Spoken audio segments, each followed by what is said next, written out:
بسم اللہ الرحمن الرحیم نحمدہ ونصلی علی رسولہ الکریم۔ پوری دنیا کے میرے مسلمان بھائیوں، ماؤں، بہنوں، بیٹیوں، سننے والے حضرات، السلام علیکم ورحمۃ اللہ وبرکاتہ۔ دیکھیں میرے مسلمانوں، آپ کو دنیا میں ایسے لوگوں سے بھی واسطہ پڑے گا جو کہتے ہیں کہ یہ جو تم وضو کرتے ہو، یہ جو تم نماز پڑھتے ہو، یہ جو تم ذکر کرتے ہو، یہ جو تم صدقہ خیرات کرتے ہو، یہ جو تم نیکی کے کام کرتے ہو، اس سے تمہیں کیا فائدہ ہے؟ اس پر ایک زبردست حدیث، پیاری عجیب حدیث آپ کے سامنے آج لے کر آیا ہوں۔ حکیم ترمذی رحمہ اللہ نوادر الاصول میں حضرت عبد الرحمن بن سمرہ رضی اللہ تعالی عنہ سے روایت کرتے ہیں، فرمایا ایک روز رسول اللہ صلی اللہ علیہ وسلم ہمارے پاس تشریف لائے۔ ہم مسجد نبوی میں بیٹھے ہوئے تھے۔ آپ صلی اللہ علیہ وسلم نے ارشاد فرمایا، میں نے گزشتہ رات بڑا عجیب خواب دیکھا ہے۔ اور یاد رکھیں، نبی کا خواب وحی ہوتا ہے، صرف خواب نہیں ہوتا۔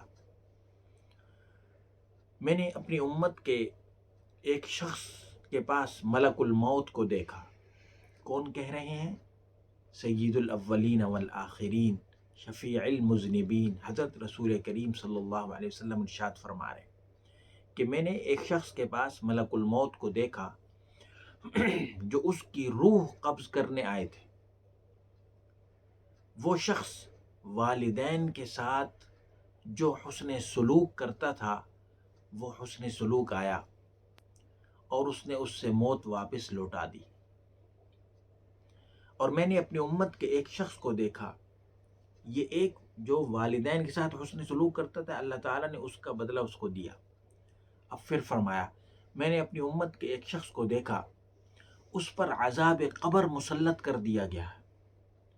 اس کے پاس اس کا وضو واپس آیا اور اس نے اسے اس عذاب سے بچا لیا۔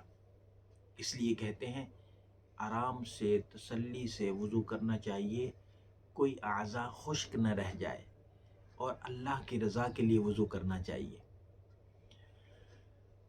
پھر فرمایا، میں نے اپنی امت کے ایک شخص کو دیکھا کہ شیاطین نے اسے پریشان کر رکھا تھا، چنانچہ اس کے پاس اللہ کا ذکر آیا اور اس نے اسے ان کے چنگل سے آزاد کرا لیا۔ ایک روایت میں ہے کہ اس نے ان کے ہاتھوں سے اسے چھڑا لیا۔ اور فرمایا، میں نے اپنی امت کے ایک شخص کو پیاس سے زبان نکالتے ہوئے دیکھا۔ پیاس کی وجہ سے اس کی زبان نکل رہی تھی، تو وہ جب بھی کسی حوض پر آتا تو اسے وہاں سے ہٹا دیا جاتا۔ اس کے پاس اس کا روزہ آیا اور اس نے اسے پلایا اور اسے سیراب کر دیا۔ پھر نبی پاک صلی اللہ علیہ وسلم ارشاد فرمایا کہ میں نے اپنی امت کے ایک شخص کو دیکھا کہ عذاب کے فرشتوں نے اسے حیران کر رکھا ہے۔ اس کے پاس اس کی نماز آئی اور اس نے اسے نجات دلا دی۔ اس طرح آپ صلی اللہ علیہ وسلم نے اور بھی بہت ساری باتیں ارشاد فرمائیں، وہ میں انشاءاللہ اگلے درس میں آپ سے عرض کروں گا۔ تو گویا مقصود بیان کرنے کا یہ ہے کہ نماز ہے، روزہ ہے، ذکر ہے، وضو ہے، ماں باپ کے ساتھ حسن سلوک ہے، یہ ایسے وقت میں کام آئے گا جب انسان ایسی جگہ پر یعنی آخرت میں کہیں پھنسا ہوا کھڑا ہوگا، تو اس کا وضو، اس کی نماز، اس کی عبادت، اس کا حسن سلوک والدین کے ساتھ، اس کا اللہ اللہ کرنا، یہ کام آئے گا۔